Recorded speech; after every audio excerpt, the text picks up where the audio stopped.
This is the story of a girl who had everything and threw it away. Sarah Ferguson, once Her Royal Highness the Duchess of York, is now in exile from the royal family, a single mother forced to exploit her name to wipe out a huge tax bill.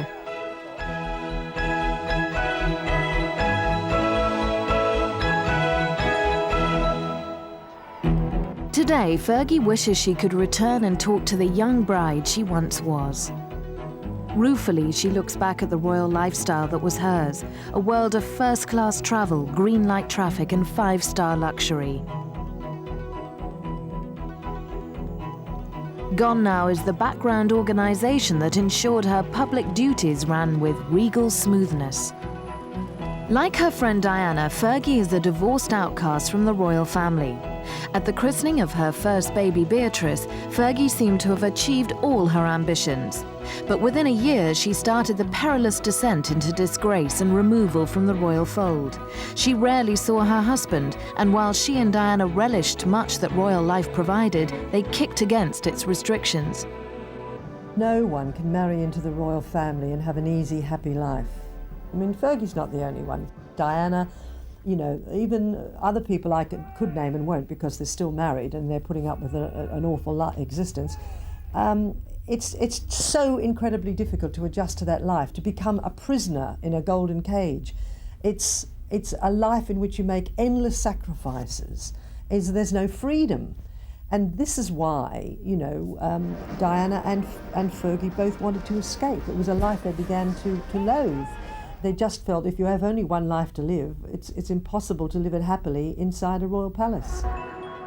By selling her book My Story in New York, Fergie is working to clear the mountain of debts accrued during the wild, reckless years that marked her passage from grandeur to downfall. Hi, how are you? It is a life far removed from the royal one which made her famous. Without the protection of bodyguards, she is open to casual autograph hunters, like a fading film star.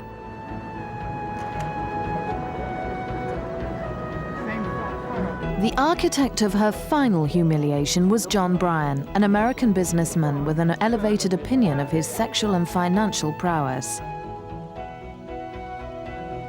He followed his friend, the handsome Texan oil man Steve Wyatt, in Fergie's affections during her husband's long absences at sea. Began her relationship with Steve Wyatt in 1989. She was then 3 years into her marriage, pregnant with her second child. She was seeing her husband then on average between 40 and 45 days a year, or at least that's how many evenings they were able to spend together. There was a huge void in her life. I think these men filled a void and yet didn't detract from her relationship with her husband because they were friendly enough when they saw each other. Following her disastrous affairs and her departure from the royal family, Sarah strives to maintain the style she knew in her 10 years as the Duchess of York. Sarah, straight ahead. Sarah, straight ahead. Aware of her limitations, she admits in her book, "I was never cut out for royalty." She adopts instead the pose of a show business celebrity in a Hollywood style unlike the staid traditions of the British royal family. It was those customs that she had tried so diligently to imitate in her eagerness to impress her in-laws. Although Andrew disliked horses, his family built much of their social life around them. Sarah gladly showed off the equestrian skills learned on ponies in her childhood. Despite early worries of Fergie's suitability, she and Andrew seemed an ideal couple. Fergie brought a fresh wave of popularity to the royal family. Behind the often bouncy exterior, Fergie was really an underconfident girl she herself calls the pleaser. Fergie's slimmer and prettier mother, Susie Barantes, had left her husband, Major Ronald Ferguson, when Sarah was 14. Susie set up home in Argentina with her second husband, Hector Barantes. Fergie had finished her growing up under her father's guidance. Major Ferguson, essentially, when his wife ran off to Argentina with Hector Barantes, really didn't pay his daughters very much attention. Jane ran off to Australia, Sarah went off to school, and really never had that strong father figure in her life. It's something that I think she suffers from even now. Sarah's father remarried and had a second family which brought additional responsibilities. While Sarah loved her easygoing stepmother, Sue, her father's new family meant that she had to stand on her own feet. Major Ron served as Prince Charles's unofficial polo manager and kept many royal secrets, despite temptations to tell all.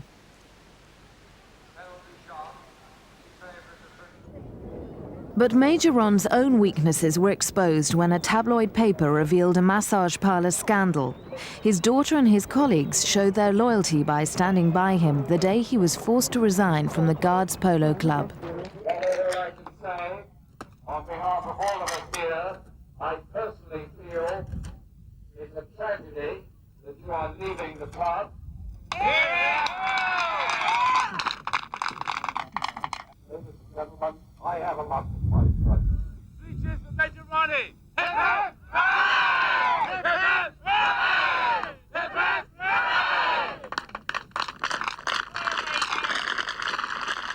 Hooray! You're rather interrupting us. That's it, that's right. Major Ron kept the support of Sarah and Andrew until he wrote his autobiography, which Sarah felt betrayed her. He said very revealing things about the royal family, things about the Duchess's relationship with Prince Andrew, and speculation about how it could evolve that really surprised the Duchess and I think upset her a great, great deal. She was appalled when he wrote that book about his past and all the scandals that he'd been involved in. It didn't help her at all, but she's now forgiven him. Through polo, Fergie met up with Lady Diana Spencer. Sarah was already enjoying a freewheeling life in London and Europe. She was the older and wiser friend the innocent Diana needed. Diana wanted Sarah as her lady-in-waiting, but her wishes were denied by palace officials. There was already a palace connection. Major Ron's first cousin, Sir Robert Fellows, was Assistant Private Secretary to the Queen, as well as Diana's brother-in-law. At Diana's wedding, Fergie, on the right, wearing a dress given by the bride, enjoyed an honoured front-row place beside the flatmates who had also supported Diana.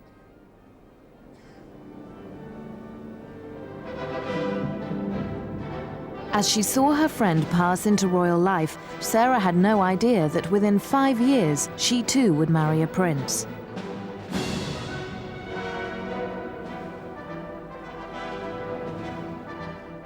Although Fergie knew much about Diana's secret misery, she was attracted to the luxury and privilege which surrounded the princess.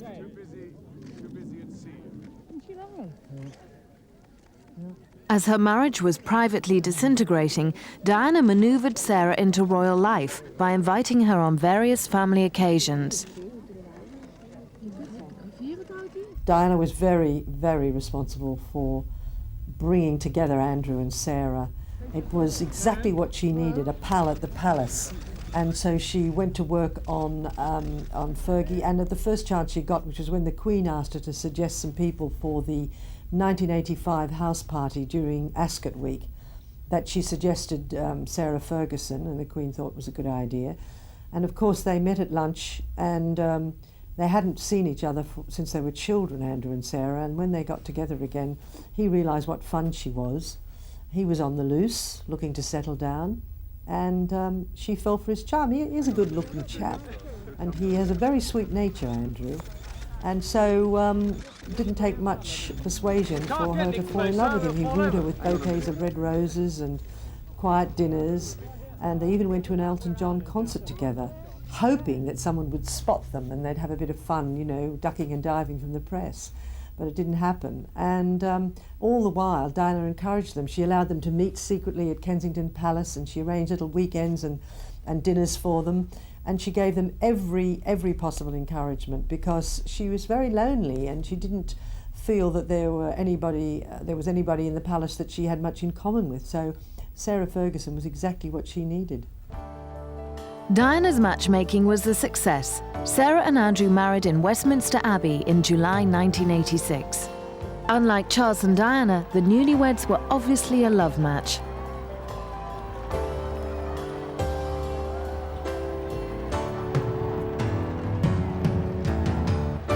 But their surface happiness hid a deeper truth. They were marrying on the rebound.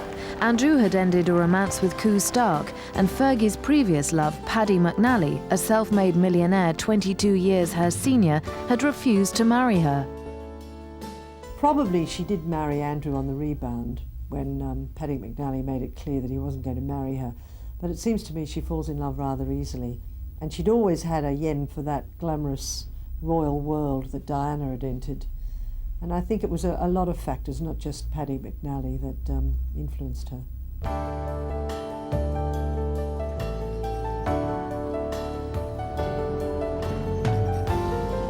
When Sarah and Andrew married, Archbishop Runcie said the royal wedding was a precious gift to the nation. And on that sunny, happy day, who would have disagreed?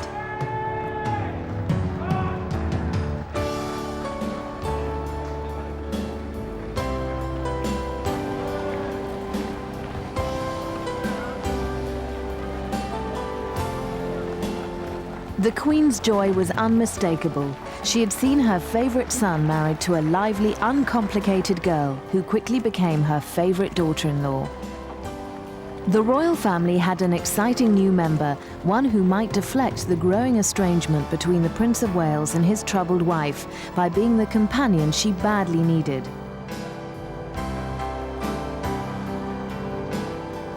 Diana had been a teenage friend of Prince Andrew, but had married his older, more complex brother.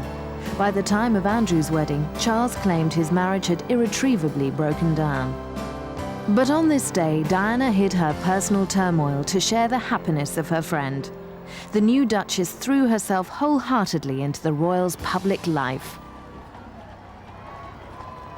Ascot, where Sarah had first attracted Andrew in 1985, became an annual highlight until their separation 7 years later, when she was banned from the royal carriage parade.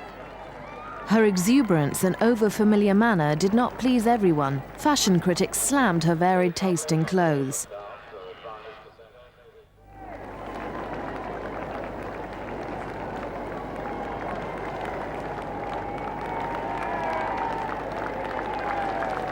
Behind the scenes, she was the recipient of carping criticism from palace officials and from some of the royals themselves.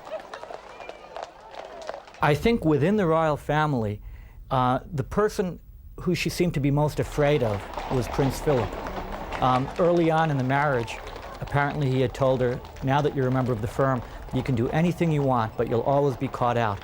And she was always frightened about that. One time she walked into a room where the Queen and Prince Philip were going to have dinner with her, and she greeted each one of the servants by their first name. And when they sat down, Prince Philip turned to her and he said, "I thought you gave up flirting with the servants ages ago." And, you know, she was riveted by these one-liners that he'd come up with periodically. Princess Anne, who had marriage problems of her own, was unsympathetic to Fergie. Anne once called an outsider at a family lunch, and there was a furious row between Andrew and Anne. Fergie walked out the room in tears.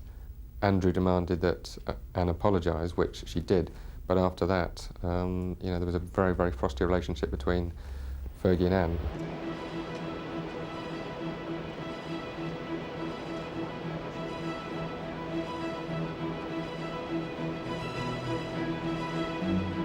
The public viewed Sarah differently. On a tour of Canada in 1987, Sarah generated excitement with her enthusiasm and sense of fun.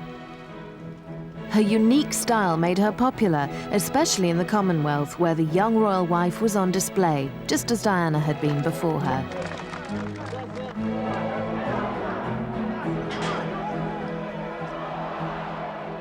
Every aspect of Sarah's performance, from her manner to her hairstyles and earrings, was monitored by the press and the palace, and not always favourably.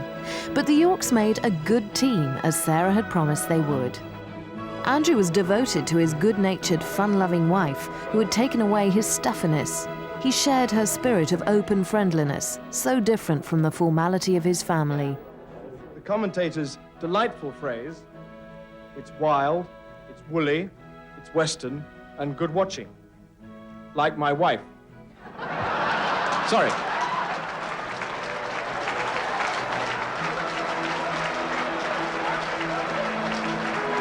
Others found her weak points, her weight and her clothes. She was cruelly nicknamed the Duchess of Pork and a style-free zone.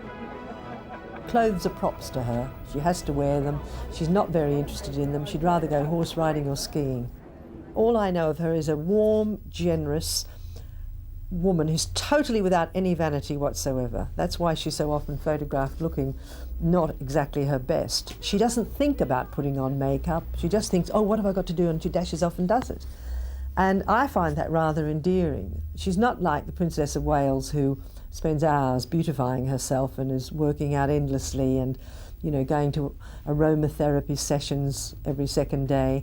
She's just not like that, and that's why she gets into difficulties with her weight sometimes. She is just not a vain woman. In that respect, she resembles the Queen.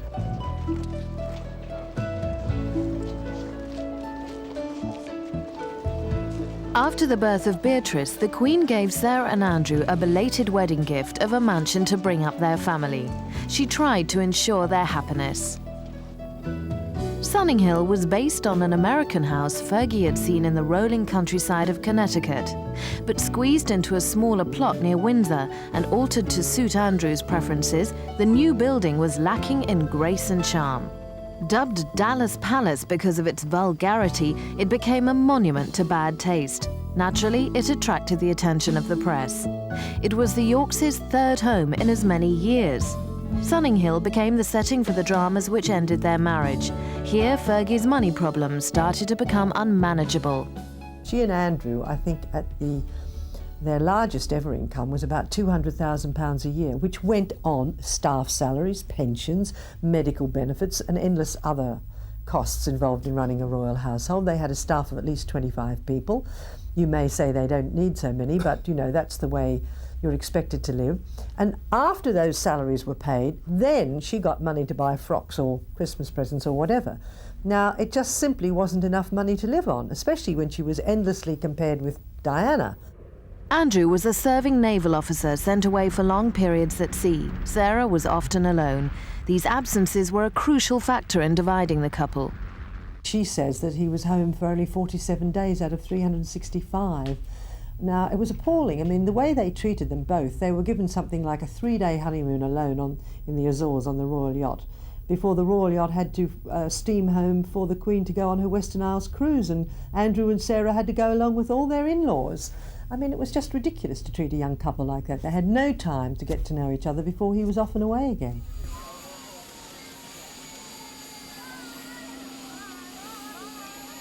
Sarah tried to cope with the empty spaces in her life by taking flying lessons. Becoming Sarah the action woman helped her to deal with her problems and to understand her absent husband by emulating him.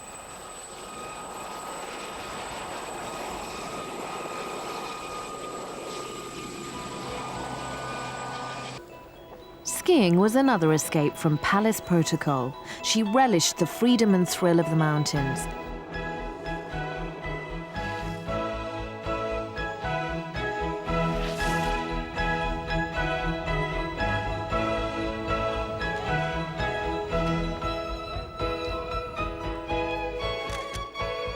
But as the Royal Duchess, Sarah believed she had to help others. So in her favourite sport, she tried to help publicise the achievements of handicapped skiers.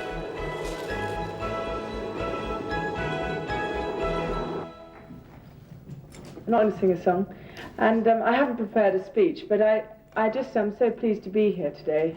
I mean, it's just wonderful. I mean, there's not very much snow, and I think you've done a fantastic job, because seeing those conditions out there with that ice, I think you're all amazing that you're all here in one piece anyway. Her mixed motives attracted the criticism of the Grey Men at the palace. They were unhappy about her tendency to be drawn into commercialization.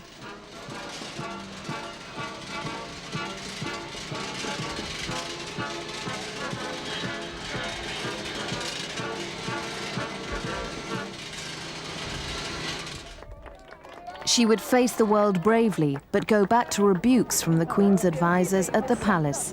Beneath a tide of savagery over her clothes from fashion writers and sneering remarks from courtiers, Sarah's confidence was slowly eroded. her high-volume contribution to the TV programme It's a Royal Knockout, and her more hostility. Sarah was expected to turn out, get on the Royal Roadshow, roll around the country and go abroad as if she'd been doing it all her life, without any preparation or any training or any support whatsoever. And I just think it's too much to expect. And when you run into difficulties, they have a policy, you know, never complain, never explain in the royal family, just get on with it and don't, you know, go to anybody else. Don't seek support or help. You've got to be self-reliant and solve your own problems. And of course, when you turn to your spouse, as she did to Andrew, you say, well, I don't know what you're talking about. I don't find that. It's not like that for me. Because they're born royal, so they get all the encouragement, support, advice, everything they need is just laid on for them. And it just isn't for the people who are their partners. In August 1989, Sarah, Andrew and their daughter Beatrice joined the Royal Yacht Britannia en route for Balmoral. The Queen was happy to be seen with her favourite son and her favourite daughter-in-law. Fergie was already pregnant with her second child.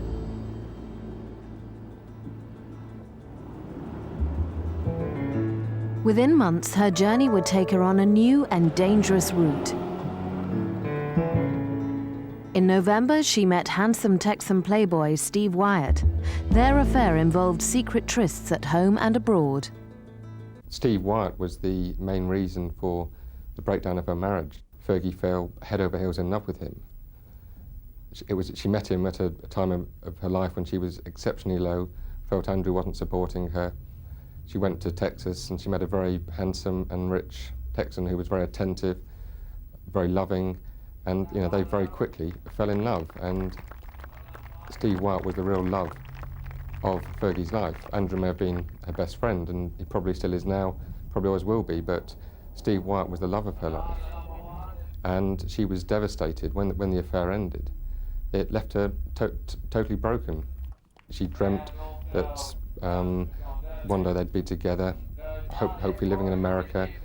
She was forever making dreams in her head. When Steve Wyatt was living in England throughout 1991, he was trying very hard to establish a fortune for himself. He's the stepson of a very rich man, Oscar Wyatt, who has refused to give him money during his own lifetime. And so Steve simply is not as rich as people believe, although the Duchess found that out the hard way. And when she realized that he wasn't rich, he said, I'm going to go back to America, to Washington, and make my fortune. The Duchess actually helped outfit his apartment in Washington, filled out his Christmas list, and had every intention of waiting for him till he made the adequate amount of money, and then they were going to get married. The relationship ended because Steve distanced himself from her. He started getting just really, really lax. One time I was with her and she said, you know, I called Steve up and you know what he told me? He's in the middle of watching a football game, that I should call him back after halftime is over. And you know, this kind of stuff pushed it too far and she just got the feeling she wasn't wanted anymore. And then he got involved with another woman. When Princess Eugenie was born in March 1990, Fergie was still hopelessly in love with Wyatt and hoping to marry him.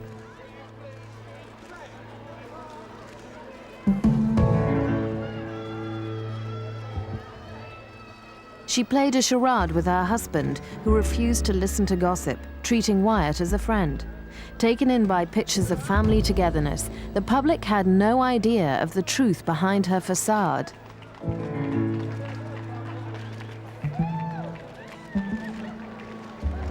Wyatt returned to America, but he left Fergie a parting gift, his friend and relative by marriage, John Bryan.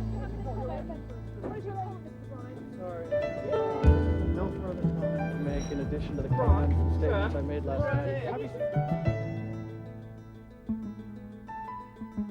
She probably might have stayed married if John Bryan hadn't come along. But he was such a persuasive, forceful character, quite frighteningly so. I mean, I can understand why she got involved with him. He was great fun, and I'm sure initially he lightened her load. He provided her with a lot of happiness and a bit of relief from the grind and the ordeal of facing people inside Buckingham Palace, which she had to do at that stage.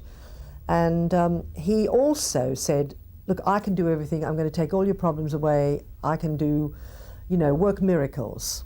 And he convinced her of that. I mean, he convinced me for a while that he was going to do what he said he could do. It was all, a farce. He was just a con man, really. John Bryan's hold over the Duchess was primarily because she perceived him as being a very wealthy, powerful, influential man that could aid her in the transition from her royal life to a successful commercial life. He kind of advertised himself as a very wealthy, successful businessman, which he was not. And it's quite funny, too, because he kind of enlisted me to help him with this illusion. And I told him once, John, what if she finds out? He said, well, I just have to make the money before she finds out I don't have it. Both Fergie and Diana consulted astrologers and psychics in attempts to foretell the future. Fergie turned to Greek-born Madame Vasso to discuss her men.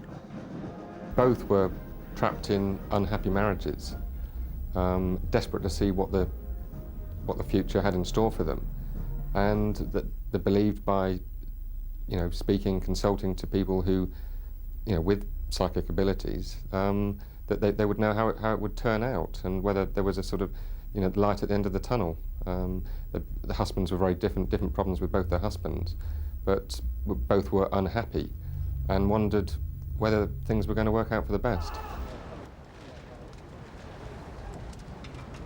Although Fergie trusted Vasso like a substitute mother, she didn't always follow her advice, particularly over John Bryan. Vasso told Fergie 1,000 times, that man will bring you nothing but bad news. Get rid of him. I don't like him. I don't trust him. And Fergie didn't listen to Vasso. Perhaps if she did, she wouldn't have been in the mess that she was in. But Vasso met John Bryan on a number of occasions, and even went to his flat on a number of occasions when he asked her for readings. Didn't trust him, believed he was only out for what he could get for himself.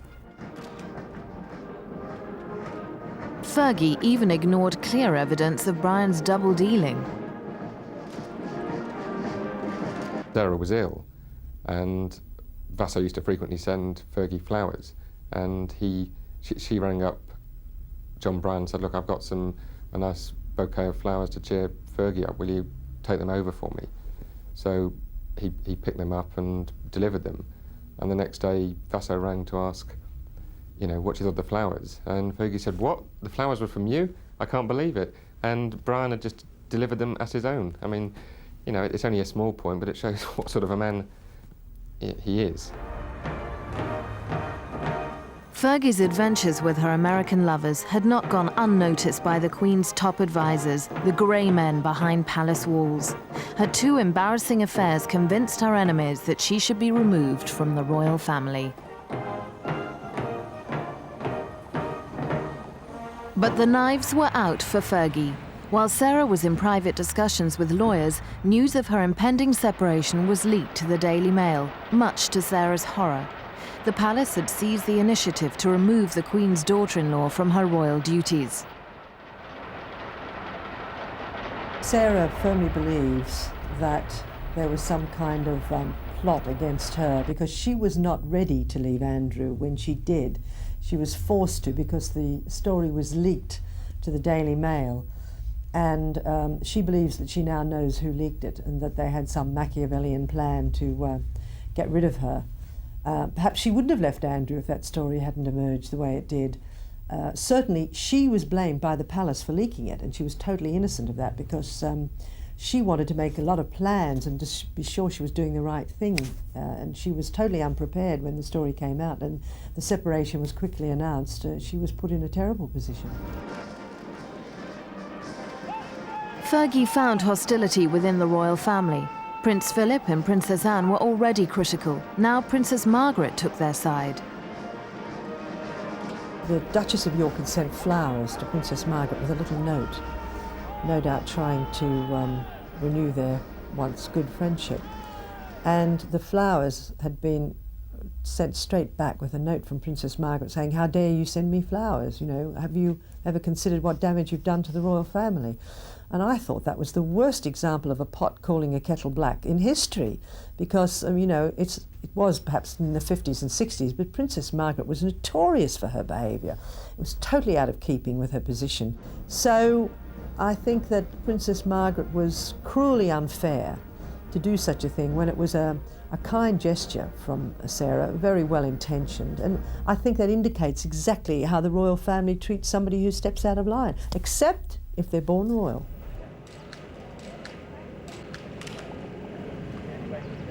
Aware of her sister's antipathy, the Queen still continued to offer her troubled daughter-in-law her personal support, encouraging her to attend various family events.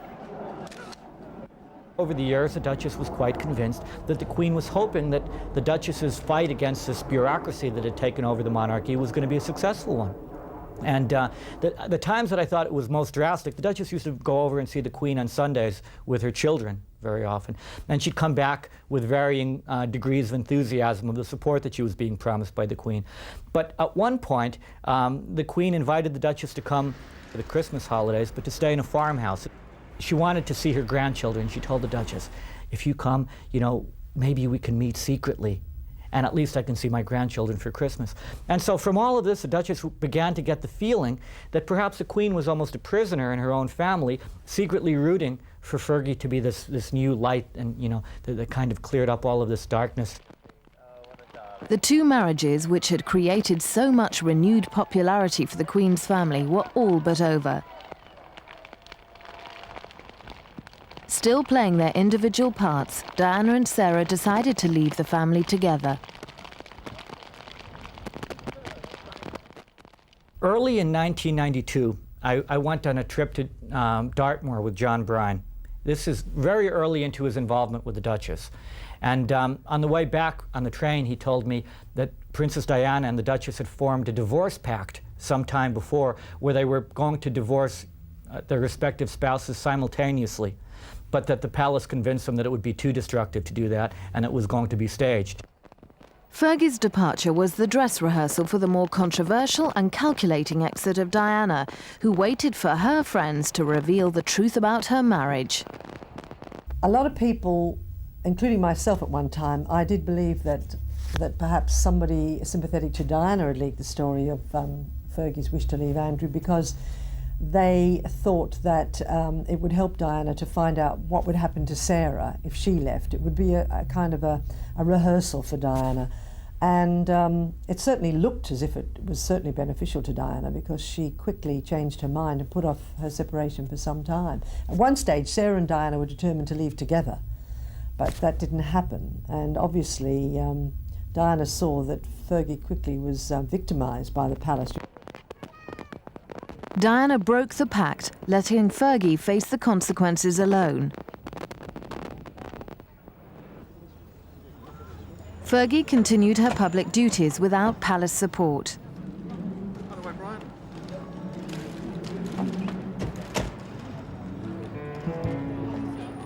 Under Bryan's influence, Fergie let her guard slip. The result was catastrophic. While on holiday with Johnny Bryan at a villa in the south of France, the couple were photographed together while her young children looked on. The true nature of their relationship was exposed.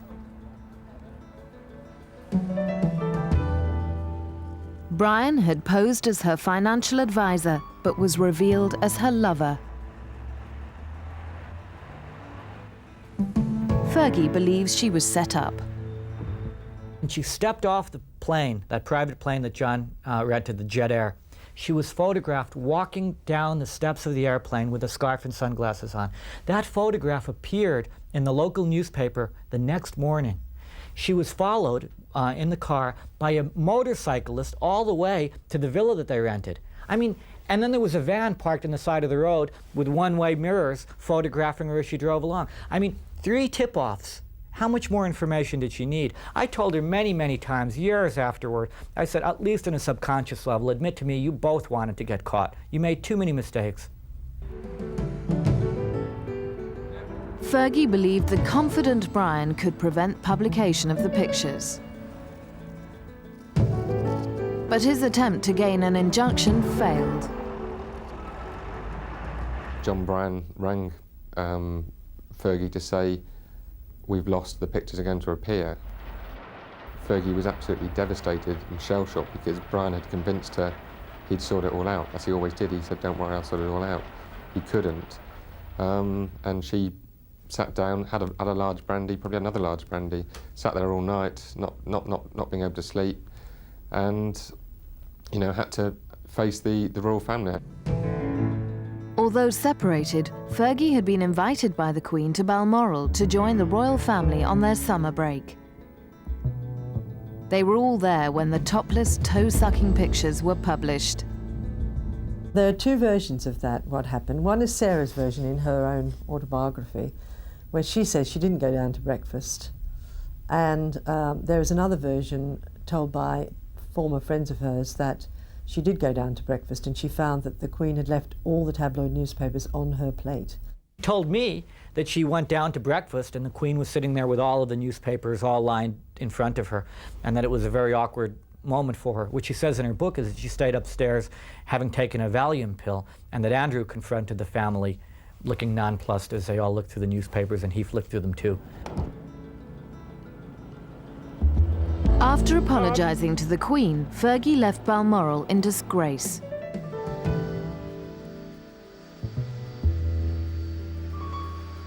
She boarded a flight at Aberdeen Airport with her children and their nanny Alison Warderley, who had comforted her during her worst moments.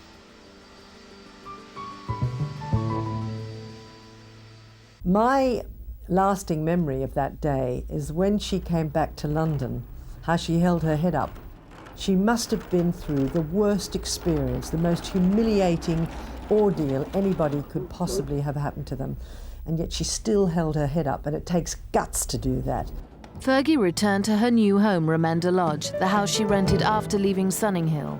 She arrived back at Remenda Lodge. The world's media were waiting for her there. There was a terrible scene at the gates when she was driven in with the children on her, looking very bewildered, the children on her knee. Went inside, tried to get everything sorted out, and then went into her bedroom. And I think she just sat down and cried for the first time since it actually, the story about the pictures broke. At Balmoral, the royal family continued their holiday, Andrew oblivious to the reality of his wife's conduct. Andrew's attitude is quite remarkable in that Andrew genuinely doesn't believe that his wife has had these affairs. Despite the pictures, I know it sounds, fanciful, but he genuinely believes his wife's been let down by other people. He doesn't read the papers, and he doesn't believe his wife has been unfaithful to him.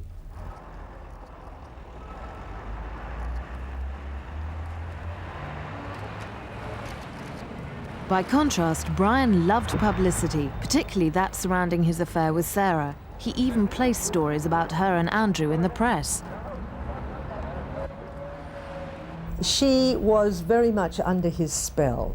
She likes Americans. She likes their free and easy ways and their glamour, I suppose. And he was a lot of fun. And when you've got a miserable existence, somebody like that can be very captivating. So it was understandable, but inevitably she found out what he was really like, and it broke her heart. Fergie suspected that both her love affairs were deliberately exposed by her enemies. Pictures of her with Steve Wyatt were surprisingly found in his old flat. Again, this is January 1992 period, second week of January, when those things were found, that, the palace put them there, perhaps MI5.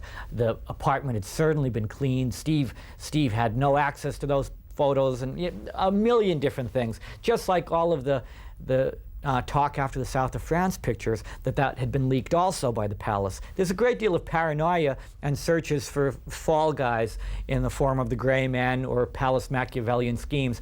And the pictures of Steve Wyatt fell into the same category that the pictures with John Bryan ultimately were kept, in the category of a plot. And knowing Steve Wyatt and John Bryan, and these are two chaotic guys that, no, there's no plot involved here at all. They were just two careless guys that were relishing the fact that they were with a member of the royal family, and to a great deal both profited by being caught. But for Fergie, the exposure only brought further humiliation and disgrace. She carried on with her everyday routine, taking her children to school, but her depression was evident, particularly in her neglected personal appearance. Sarah's affairs with Wyatt and Bryan cost her a royal title, and her generosity to them only added to her escalating debts. She had sought happiness but found misery, expected a fortune but found creditors awaiting payment. She liked being seen as, you know, a duchess who had very deep pockets. She liked buying gifts for people. She spent a fortune that she didn't have.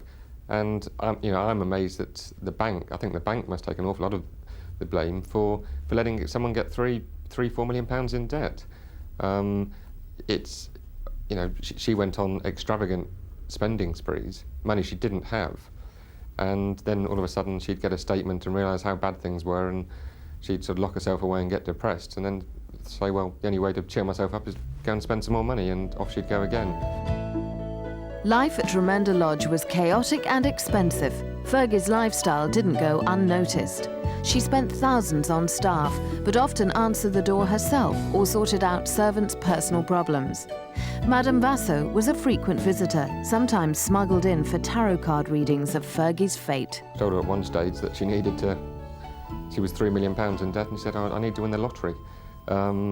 She was very open about her debts, and she would frequently ask in her readings, where are the potatoes, where are the chips, which was their code word for money.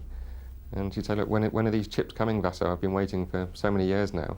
I must have the chips. You know, the bank manager's on my back, the accountants are on my back.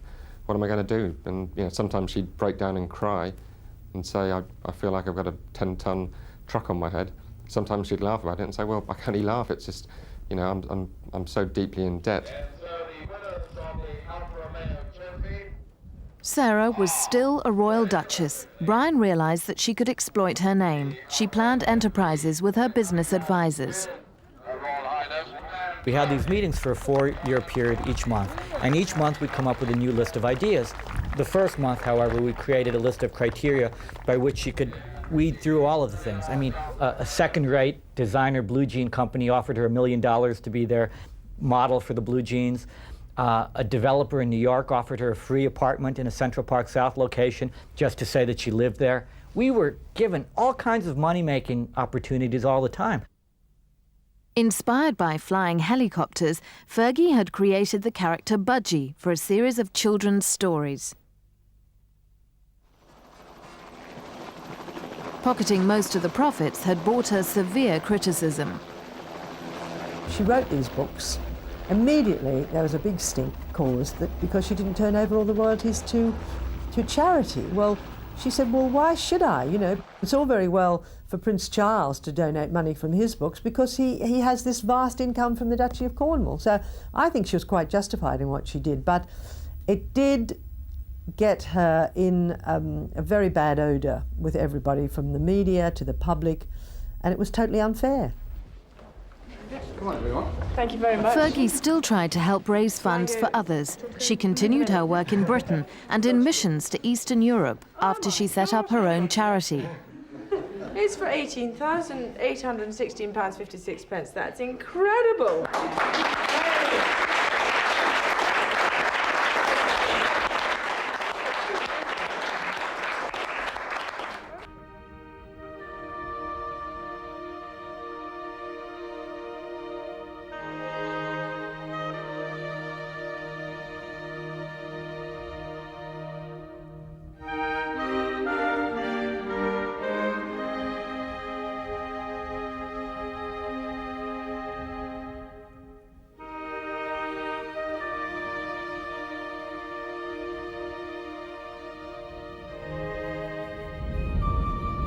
This little person had the shirt on upside down and no love, and we need to really help them now. Look at this. Look at the lovely eyes. You know exactly what I'm talking about. However well-intentioned, Fergie's motives were questioned. She was accused of mixing charitable and commercial schemes, arising from her well-publicised support of charities in Eastern Europe. I don't really look at it that way. The Duchess's budget was in such a confusion that very often she'd pay personally for charity trips that could have been reimbursed, and she'd take money from revenues generated from press events associated with the charity trips as expense money to pay legitimate expenses, albeit too over-the-top expenses for traveling with this royal entourage, which wasn't really needed. But she didn't milk the charities directly for money. No, she didn't do that at all. What she did do is she used the charities, in my opinion, as an alibi to win love and acceptance, as sort of a mask of legitimacy for ventures that she doesn't want to take responsibility for having done for more selfish reasons. It is serving the role of an alibi. It's complex, like everything that she does.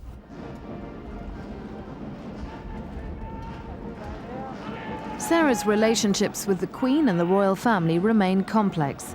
Neither she nor Diana are invited to royal events. Their relationship, too, has a downside. Diana's relationship with the Duchess fluctuated quite a bit during the 4.5 years that I was involved with the Duchess, but for the majority of the time, the relationship was highly competitive. They were fighting an ongoing battle through use of their charities and using the press as a weapon. They would look like actresses on opening night at the reviews of their latest charity trips and compare them and whine if the other one got better reviews. No, it was a highly competitive relationship. They fell out once over some charity work which Sarah promoted, an AIDS charity.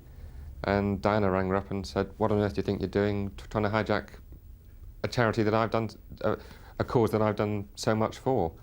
And slammed the phone down. And Fergie tried to get through. She wouldn't take the call, so she faxed her, faxed her saying, "Look, I'm sorry, I didn't mean to offend you." And because of that silly little incident, they didn't speak for weeks. They've had their ups and downs. Somebody in the family once compared it to being just like sisters. Sisters occasionally have rows and fall out, and that's what's happened to them.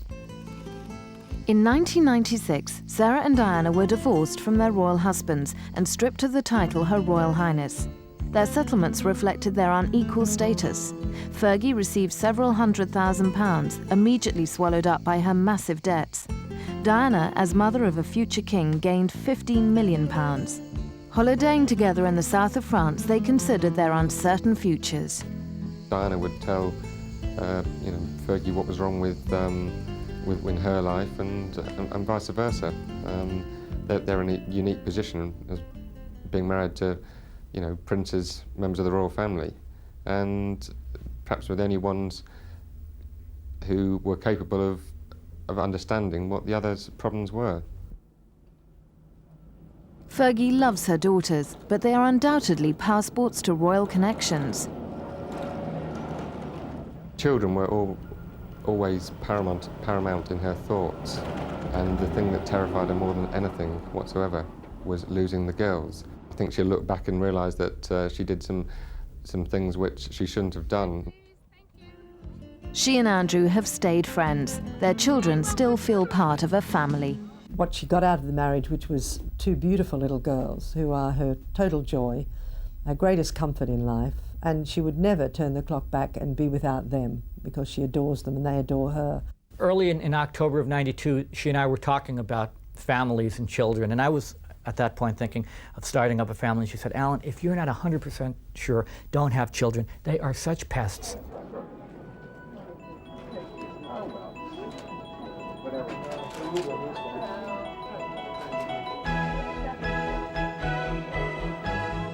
However, New York publishers were quick to see the commercial potential of Fergie as the royal mother. We can market her as a mother. She is, after all, a mother. We need to redefine her as an expert on motherhood. Simon & Schuster, along with Rubenstein, her PR firm, has marketed her as a mother. And so we believe now, because we've been fed this, that she's a good mother. Is she, though? Or is she sort of a distant mother who spends a great deal of time traveling and a great deal of time involved with her own problems? I don't know. I think the jury's out on that one. Sarah Ferguson assumed an almost other identity called Fergie, Duchess of York. At times, an irresponsible person who lived and grew before the public eye and whose immaturity was at times overwhelming. She's left her rented home and moved back temporarily to the marital home, Sunninghill Park House, in an effort to downscale her expensive lifestyle. She may be divorced, but Fergie is nevertheless jealous of Andrew's friendship with attractive Henriette Peace. She has warned her not to get too close to her ex-husband, whom she says she still loves. Fergie could still find a wealthy new husband. Meanwhile, she's obliged to take every money-making opportunity to chip away at her huge tax bill. "I don't want to be commercial," she claims, "but I have to be." Whatever will Fergie do next? Bye.